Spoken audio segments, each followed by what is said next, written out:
उत्तर प्रदेश की आज की सबसे बड़ी खबर सामने आ रही है। त्रिस्तरीय पंचायत चुनाव में आरक्षण की प्रक्रिया पर हाई कोर्ट की लखनऊ बेंच ने रोक लगा दी है। सीतापुर के एक ऐसे अधिवक्ता जिन्होंने इस बात की भविष्यवाणी कुछ रोज पहले ही कर दी थी कि आने वाले समय में ऐसी भी परिस्थिति आ सकती है। क्या कारण था कि उनको ये लगा कि आने वाले समय में आरक्षण पर रोक लगाई जा सकती है? जो सरकार, शासन, प्रशासन भांप नहीं पाए, वो परिस्थिति सीतापुर के एक वरिष्ठ अधिवक्ता आशीष मिश्रा ने पहचान ली और जिसके लिए उन्होंने अपने फेसबुक और ट्वीट के माध्यम से लोगों को जागरूक भी करने का प्रयास किया था। हमारे संग में सीतापुर के वरिष्ठ अधिवक्ता आशीष मिश्रा जी, और जानते हैं कि क्या कारण रहे कि हाई कोर्ट की लखनऊ बेंच ने इस आरक्षण पर रोक लगाई है। क्या कारण रहा कि हाई कोर्ट की लखनऊ बेंच ने आरक्षण पर रोक लगाई? देखिए, स्थानीय सरकारों में जो आरक्षण की जो प्रक्रिया है, ये स्थानीय सरकारों को एक संवैधानिक दर्जा देने का काम एक संवैधानिक संशोधन के द्वारा किया गया।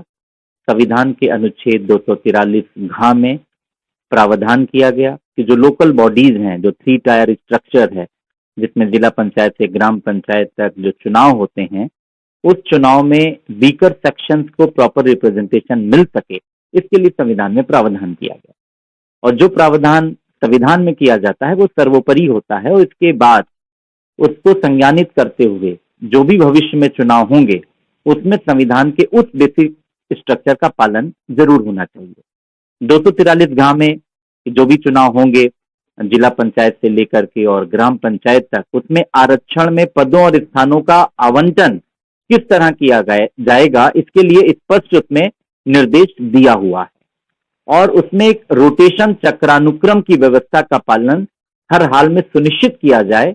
इस आधार पर पदों और आरक्षण स्थानों का आरक्षण और आवंटन किया जाए, ऐसा प्रावधान है। उत्तर प्रदेश का पंचायती राज एक्ट है और संविधान की यह व्यवस्था है। इसके बाद स्टेट गवर्नमेंट को रूल्स, नियमावली बनाने की ये छूट दी गई है कि संविधान के प्रावधानों का किस तरह बेहतर तरीके से पालन हो सके, इसके लिए राज्य सरकार अपने रूल्स फ्रेम कर सकती हैं, ये पावर है। इसके तहत रूल्स राज्य सरकारें 1995 से बनाती रही हैं और उसमें चक्रानुक्रम की व्यवस्था के आधार पर जब पहला चुनाव 1995 में हुआ तो 1995 के चुनाव की में जो आरक्षण तय हुआ उसको मूल वर्ष मान के फिर जब 2000 में चुनाव हुआ कि जो सीटें आरक्षित हो गई थी 2000 में वो सीटें आरक्षित ना होकर के चक्रानुक्रम, यानी ये चक्र है, चक्र घूमा। वो घूमा कैसे कि जो एसटी की सीटें आरक्षित हो गई थी उनको किनारे करके, और उसके बाद जो एसटी की अवरोही क्रम में घटती हुई जनसंख्या के क्रम में जो सीटें थी उनकी लिस्ट बनाई गई, फिर उन सीटों का आरक्षण हुआ, उनका जो नाम आ गया उनको किनारे करके फिर एससी की सीटों का यही आधार अपनाया गया, फिर ओबीसी की सीटों का यही आधार अपनाया गया, और उसके बाद सामान्य भी महिलाओं की 33% सीटें आरक्षित रहेंगी, यानी हर वर्ग की महिलाओं में भी 33% आरक्षण रहेगा। ये प्रावधान संविधान का था, तो इसको डिसोबे नहीं किया जा सकता। राज्य सरकारें अपना चुनाव कराती रहीं, तमाम तरह राज्य सरकारें आई, कभी भाजपा की थी इस दौरान, कभी बसपा की, कभी सपा की, और इन लोगों का अक्सर ये कोशिश होती थी कि जो भी लोकल बॉडीज में इन राज्य सरकार के जो जिस पार्टी की है उसके लोगों को कैसे मौका मिले, तो स्थापित नेताओं को डिस्टर्ब करने के लिए नियमावली में इधर उधर बदलाव होता रहता था। अब ताजा मैटर क्या है कि 2015 में चुनाव हुआ, 2015 में उसी नियमावली जो कि 1994 की नियमावली है, उस आरक्षण के को लेकर के उसके लिए एक शासनादेश पुरानी सरकार ने बनाया, वो चुनाव हो गया।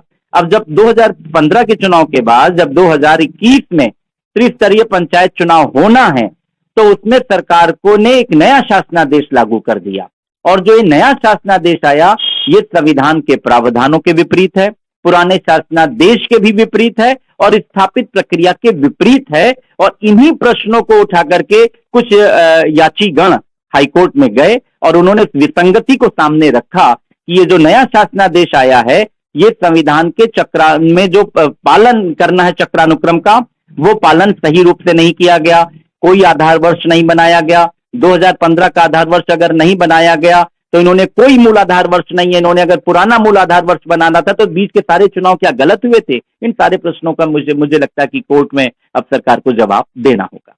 आपसे जानना चाहेंगे, जिस तरह से आपने इन सब चीजों को भांप लिया, सरकार के पास में एक पूरी लॉबी है जो इन सब टेक्निकल मामलों को जांचती है, परखती है, क्या उनके सामने ऐसी परिस्थितियां होगी, वो नहीं जाने होंगे कि इस तरह की अगर परिस्थिति आ जाती है तो आगे वो क्या करेंगे? देखिए, मुझे लगता है कि जहां तक उत्तर प्रदेश सरकार की बात है, और ये इसकी ब्यूरोक्रेसी की बहुत बड़ी असफलता होगी अगर ये चुनाव किसी तरह फंसते हैं, क्योंकि ये सरकार के लिए ये बहुत बड़ी ये शर्मनाक स्थिति होगी। और ब्यूरोक्रेट्स ने जो इस पूरी व्यवस्था को संभाल रहे थे, मुझे लगता है कि सरकार को गुमराह करने का काम किया, या शायद किसी की ऐसी स्थिति नहीं है कि गलत को गलत कह सके। क्योंकि ये जो नियमावली बनाई गई, इसमें एक प्रावधान किया गया कि अब तक जो सीटें आरक्षित नहीं हुई है पहले उनको आरक्षित किया जाएगा। इस तरह के प्रावधान का कहीं संविधान में जिक्र नहीं है।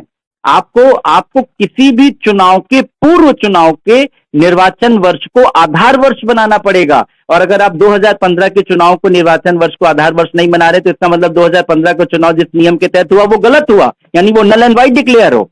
तो आपने ना नल एंड वाइट डिक्लेयर किया, ना अपना उस शासनादेश को गलत आपने डिक्लेयर किया, आपने नियम ही ऐसा बना दिया कि जो संवैधानिक रूप से गलत है, ठहर नहीं सकता है।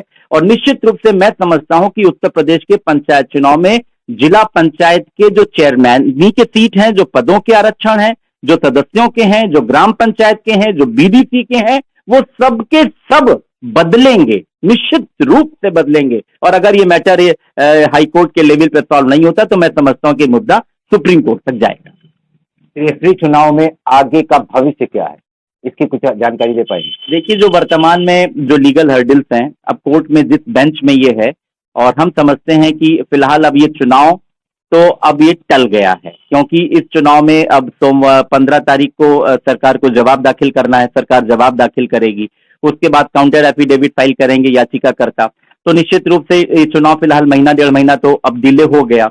और मुझे लगता है कि इस चुनाव में जो भी जजमेंट आएगा, सरकार का जो एटीट्यूड है, वे ऑफ फंक्शनिंग है, सरकार भी हार मानने वाली नहीं है। और जो तमाम लोग जिन्होंने ये विधिक प्रश्न को उठाया है वो भी हार नहीं मानेंगे, क्योंकि जिसने प्रश्न उठाया वो सुप्रीम कोर्ट तक जाने की अपनी जरूर मनोबल रखता होगा। तो मैं समझता हूं कि ये चुनाव फिलहाल पर संवैधानिक रूप से इसको डिले भी नहीं कर सकते हैं। तो या तो सरकार को बैकफुट पे आना पड़ेगा, और नहीं तो इसमें सुप्रीम कोर्ट में भी मुझे लगता है कि अगले 3 महीनों तक ये मैटर सुप्रीम कोर्ट में भी पहुंच सकता है।